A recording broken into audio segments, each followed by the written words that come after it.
Magandang araw mga kabayan! Welcome or welcome back sa ating channel, The Opinionated Kabayan. Kamusta kayo?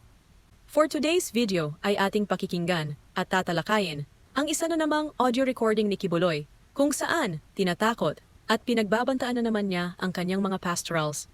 Kung hindi ka pa nakasubscribe sa aking channel, ay mag-subscribe ka na para lagi kang updated sa ating mga opinions. Nalagyan po quick-fish ka ron. Isamok kita sa yawa. Under attack ang kwan, ang ministry na ko. Dili indirect ang pag-attack sa kuha. Ang attack, pinagi sa inyo. Pinagi sa mga suod sa kuha. Ang sinasabi dito na mga close kay Kibuloy na siyang ginagamit ng devil to attack him are the pastorals, yung mga nagna-night duty sa kanya. Murag peace na gani ko. Peace na ko kay isa nasa nagdaog ko. Pero mo na kumpiyansa ko. May kumpiyansa ko mayo. Kita ninyo, very light na ko kayo. Magdula ko, makatawa ko. Blessing na kayo ang inyong pamuyo. Anytime, tagaan ta mong kwarta. Anytime, palagahon ta mo. Anytime, dili ko yung nana. Huwag ka na spiritual battle. Narinig niyo yan mga kabayan? Anytime daw Kibuloy can give money to the pastorals, and anytime they can travel abroad daw, and that they are living the blessed life daw. So now alam niyo na anong buhay meron ang mga pastorals kapalit ng pagna-night duty nila kay Kibuloy. Kaya tingnan niyo naman sobra nila ipagtanggol si Kibuloy. Yung mga perang nilimos ng mga workers, sila ang nakikinabang. Tumuda na, ang balay under attack. Kay nagkumpiyansa ko. Huwag ka mo ang ginatak ni Satanas. Kaya kung maigo niya mo, ako'y maigo. Are you kidding us, Kibuloy? Paano ka atakihin ni Satanas kung isa ka sa mga kampon niya? Tuwang-tuwa nga siya sa'yo eh. And he's very proud of you sa dami ng buhay na sinira mo. Bisa nasang balay na ako. Bisa nasang balay na ako. Isunod-sunod gid ko sa yawa. Gi-torture gid ko niya. Nag-inflict gid siya sa kuha. O kanang kuha gani. Kanang oppressing spirit. Na-oppress ko. Para itong panahon ni Digong nasudlan siya yawa. Pag gusto na samahan ng birahon ko. Maugya akong karon na-oppress ko mayo. Sakit gyapon akong gibati. Hangtod karon. Nagakurog gyapon akong ulod. Ambo pasabot. Ang yawa niya gyapon sa gabantay. Oo nga, Kibuloy. Binabantayan ka ng devil because he's very proud of you and he's cheering on you. Parang guardian devil ba? Inani akong sitwasyon, di ko tulog, di ko katulog. Spiritual battle lang niya din sa sulod. Nagdidinabingwit ang yawa sa inyo ha. Manong magpakatinuod yun mo sa kuha. Kaya ang judgment manaog sa ato. Judgment begins sa balay sa Diyos. Totoo yung sinasabi mo, Kibuloy. And the judgment is now here. Nalarman ako karon. So, over na ba? Sobra-sobra na. Magbalantay ko sa kalag. Ako idagaluwa sa kalag. Pero mga kalag na ginalaglag, nasa akong tapad. Oh, really? You are the savior of the souls? You're delusional. You're fake. You're bogus. Si Jesus Christ lamang ang tunay na savior. Stop comparing yourself to him kasi si Jesus Christ walang night duty. Sakit kayo na suwa. Tigil sakitan na suwa. Nagkurog ang akong ulod sa paghuna-huna. Basig ako'y papanubagon samahan. Kining akong pagbati karon, kung dili na akong isulbaron, ingon mo magbalantay, basig ako'y mamatay. Basig ako'y papanubagon samahan. Nya kamo ang under attack. Wala exempted sa inyo ha. Lately kini ang gi-attack. Open ang door. Kay na'y weakness. Special mention na naman po si Stephanie. Favorite talaga ni Kibuloy si Stephanie ano? Poor young lady. Lahat naman tayo may mga weaknesses. And if you Kibuloy are truly the savior, then why can't you save Stephanie from her weaknesses? Diba? Na'y kasudlan ng yawa. Na'y wala gi-release. Na'y wala gihinulsulan. Nang sige na lang kong bantay. Pero nag-taken for granted ko sa inyong pagkasuod sa kuha, nasudlan mo espiritual. E bisan pag yano ko tanawon, sa sulod espiritual kayo ko. Dili na ako traidor ng amahan. Loyal ko sa sulod. Only karon ang pasakit sa yawa sa kuha is pinaagi sa inyo. Kay kabalo siya, malaglag niya mo, dako kayo ng oppression sa kuha. Dako kayo sagpa ni Satanas sa ako. Malimang ka mo yung nagtibok kalibutan. Nakaila sa inyo ha. Nakaila sa inyo. Nagaluwas kag kalag tibok kalibutan. Ang nasa imong tapad, wala imong galuwas. Nya maulawan ng amahan. Mabalitaan. Pare ng katkat nasa gawas. Naga-Facebook. Nya proud pa kayo sila. Niabot ang judgment. Di na sila madungay niya sa kalibutan. Para mahustisyahan ko. Ang sinasabi dito ni Kibuloy ay yung mga pastorals na umalis at aalis sa piling niya ay hindi mabubuhay ng mahaba kasi papatayin sila ng angels of death. Mga kabayan, ganyan ang mga banta ni Kibuloy sa mga gustong umalis at pati pamilya nila idadamay at papatayin din. Ganyan ang mental torture na ginagawa niya sa mga pastorals. Inanang akong long suffering. Dili ko gusto mangilabot og kalag. Gusto na ako maluwas ang kalag. Bisan pag ibastos ko nila, nakita niyo, ako gihimo. Bisan to sila sa gawas, sila pa'y namayagpag dito sa gawas. Sila pa'y namayagpag ng murag. Pwede mo na inyong buhaton, murag-yagnapan mo nila. Nya karon ka mo, ginganyo ni Satanas ng murag. Maibo pa mo sa ilaha dito. Kini gipagawas ni Satanas ng murag, wako'y kagawasan diri.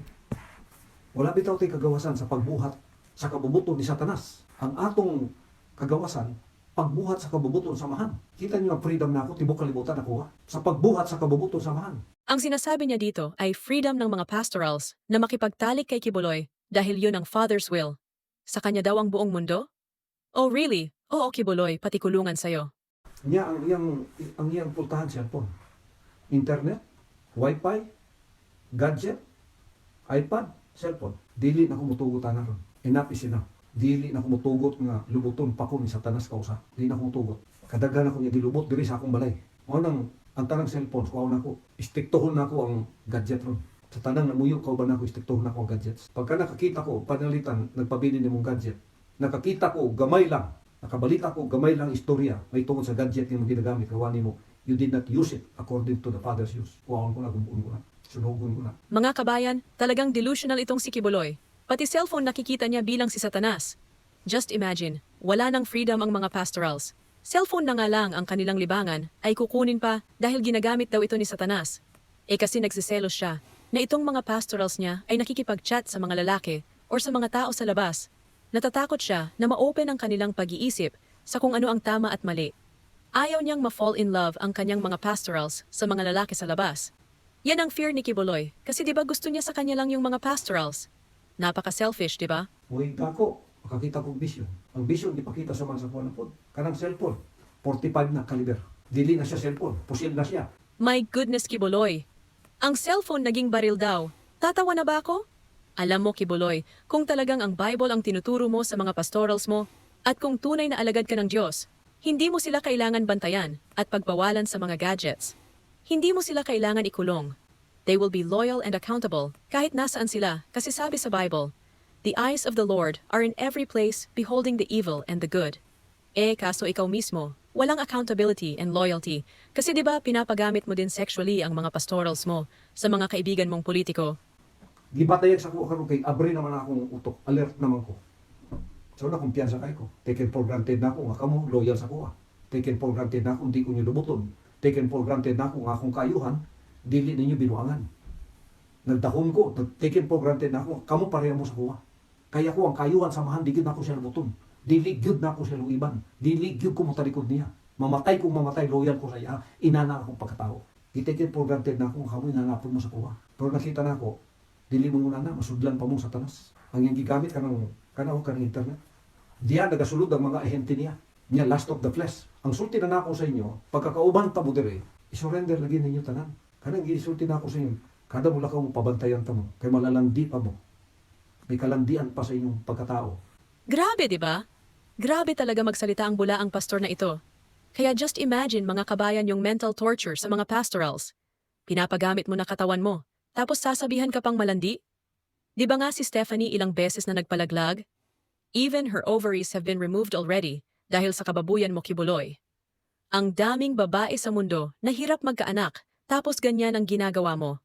No wonder ilang beses nang nagtangkang umalis si Stephanie dyan sa mala-impyerno mong kaharian. Mao na weakness nga. Sudlan ni Satanas din. Kamo, muyon mo, tuutan na po na. Muyon mo. Muyon mo, nana po siya laglago ng isa sa inyo. Muyon mo. Kung sa iba tiyo ninyo, kung kamo'y magbalantay. Si Satanas na misita sa akong balay. Diri siya nangaon og mga karnero. Na ako sa tubangan. Wa ko'y gihimo. Kung sa inyong bation. Kung sa bation samahan sa langit. Tanawa karon wala na ko niya tagal-peace. Gikan ganyan buta galasin ko. Moto nagpakisusin ako. Isusin na ako si Ting, isusin ko na tanan. Nang lutaw na ang mga pagka-traitor ninyo diri sa ako. Pagka-traitor ni Satanas nga kami gigamit. Wala lang ako nag-address niya, nag-address ko sa inyo tanan. Kay kamo, potential mo. Wala exempted sa inyo, birahan mo gyapon mo niya. Kinisikim, hapit na ni sa una. Ikaw hindi, dilipod ka exempted. Labi na ginagamit ka samahan. Assistant takang dako diri. Dako kayo ang trust gihatag sa imo. Labi na ikaw, ang ministry nimo murag ilado sa tibok kalibutan nga ikaw diri ka sa kingdom nagdako. Diri ka sa kingdom nagdako, diri ka sa kingdom nagtubo. Parehas ka sa kuha, murag kag manununod sa kingdom.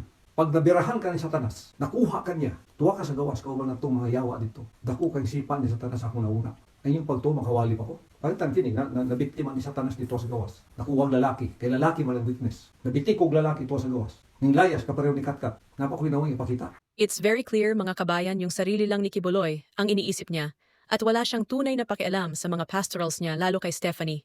Kaya kawawa talaga si Stephanie. All her life ganyan mga pagdidisiplinang naririnig niya. However, para sa kanya ay pagmamahal daw yan ni Kiboloy sa kanya. Saan banda ang pagmamahal diyan? All aspects of her life have been abused by Kiboloy. Sana naman matauhan na siya at wag na magbulag-bulagan. Kada asa ko man tumingon sila, asa si Pani. Asa si Pani, wala kang ginamong kita. Ako na kanunay gatubag. Ako na kanunay gatubag, ako gatubag. Ang tubag na ako pus kapildihan. Maka-afford ko mga ina nako. Maka-afford ko. Di na ako pwede magpakita sa tao. Samtang diya pa siya sa gawas subuhi pa. Pero magampo ko dito, mamahanaw siya. Mamatay siya. Una ko makatungha para ang justisya, mabot sa kuha. O kaya tibok niyang pamilya. Inana ang kalalumang commitment nato sa usa. Feeling ko ako yung pinagbabantaan dito kahit hindi naman ako yung kausap. Parang ang sakit sa dibdib na pati buong family mo idadamay. Kaya mga kabayan, siguro hindi natin masisisi si Stephanie kung bakit ganun na lang ang pagtatanggol niya kay Kiboloy dahil buhay niya at buhay ng buong family niya ang nakataya. She needs our prayers and government intervention sa case niya. Kaya mga kabayan, please share our videos para makarating sa tamang tao who can help her and her family. And to give enlightenment dun sa mga tao na hanggang ngayon ay naniniwala pa din sa Kiboloy na ito. We deserve better mga kabayan. Pero nakita niyo ko, basta i-commit ko sa inyo dito mo biyaan. Dito mo biyaan ang tanang kayuhan, una-una ko para sa inyo ha. Dili ko mo biya sa akong mga commitment. Tanaw ng Arlene Rillion. Sa mga hindi nakakakilala kay Arlene Rilon, yung nanay niya kinasuhan ni Kiboloy kasi nagreklamo sa DSWD kasi nga hindi na nakauwi sa kanila sa Baguio si Arlene Rilon. Hanggang sa namatay ang tatay niya ay hindi man lang siya pinauwi. Grabe ano? For sure bukang bibig na naman ni Kiboloy during that time ay yun ang father's will. Masyado niya nang naabuso ang salitang father's will, kaya ngayon nakakulong siya and that's the father's will. Gidaot ko sa TV, gidaot ko sa newspaper, gibiyaan man ako siya samtang nakigulong sa eskuha. Gitayan ako akong ginabuhi. Inana akong commitment sa amahan o sa inyo. Manang akong ipangayo sa inyo, commitment ngay nanapod. I-apply na to ng we love him because he first loved us. Ayaw, gyud ko ninyong traidora. Sakit kayo na sa espiritu samahan. Labi na, mortal sin, pastoral mo, lalaki ang kalaban. Lalaki po, the last of the flesh, ang iyong gamiton. Dapat ang gina-install ninyo, ang anak. Ang anak ninyo yung pataas. Ang ministry ninyo may yung ayuhon, kay mo na kaluwasan ninyo. So, ang akong sulti karon sa inyo, magbinantayay mo sa usag-usag. Magbinantayay mo. Walay sikreto diri nga pang-traidor sa kuha. Nga palutson ninyo. Gusto ni Satanas, manahon yung bakba ninyo. Tapos kamura po ginagamit. Muna maglinainay mo, mag-away mo. Kay gusto ni Satanas ang mga sikreto niya nga paglubot sa kuha, dili na ako mahibawan. Tama ba na? Tama ba na? Kung dili ka nagpuyo ka ba nako, dili ba kinalang transparent na natas kahayan? Muna magbinantayay mo. Stiktuhon na ako ang gadget ron. Wala ko yung mabalitaan na ng mga gadget kung gigamit ni Satanas para patyo ng kalag ninyo. Pag itugutan na ako na, may pierno ko kauban sa inyo ha. O akala ko ba Kiboloy appointed son of God ka? Meron bang anak ng Diyos na dadalhin sa impyerno? Hindi ba kung nasaan ang Diyos ay nandun din ang anak sabi sa Bible? Hay naku Kiboloy, false prophet ka talaga. Kahit ano na lang sinasabi mo basta makapanakot ka lang, kahit hindi na nagtutugma sa mga preachings mo. Hay naku talaga. Kaya sa mga members ni Kiboloy dyan, gising-gising. Read your Bible and compare to what Kiboloy is preaching. Ang pagkayano na ako, ayaw ninyo i-abuse na. Nakataya ang kalag ninyo din, nakataya po ang kalag na ako. Insulto sa anak, o dagok sa anak, o sagpa sa anak ni Satanas, ang may tabo kung may tabo sa inyo. Tana sa uban na yung mga laglan, murag wala kaya wala sila may sa kingdom.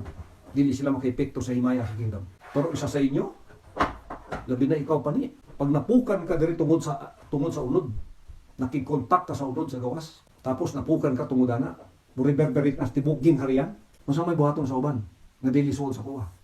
Gihimo gani niya, kita po, di ba? May mo example, di ba? Example sa kalaglagan.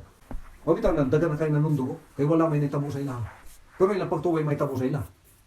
Pag palbantay mo sa kadlaw, pakita ninyo, mga buwak ng uluan ng mga animala na. Pag niabot na ilang panahon, para ipakita sa amahan, nga mo traidor sa iya, matuman ang kasulatan. Mga kabayan, anong masasabi niyo sa audio recording na ito? Naniniwala ba kayo si Kiboloy talaga ito? Or isang AI voice cloning ito, katulad ng mga sinasabi ng mga alagad niya? Anong masasabi niyo sa ganitong klaseng pagdidisiplina? Comment down below your reactions mga kabayan. And please like and share this video so that it could reach those KOJC members who needs enlightenment. By the way mga kabayan, please watch the video which I've pinned in the comments below dahil isang audio recording din yun, galing kay Kiboloy. And please subscribe to our channel mga kabayan dahil meron pa akong isang audio recording which I will upload tomorrow for us to give our opinions about. Salamat mga kabayan, and let's continue to pray for justice for all the victims of Kiboloy.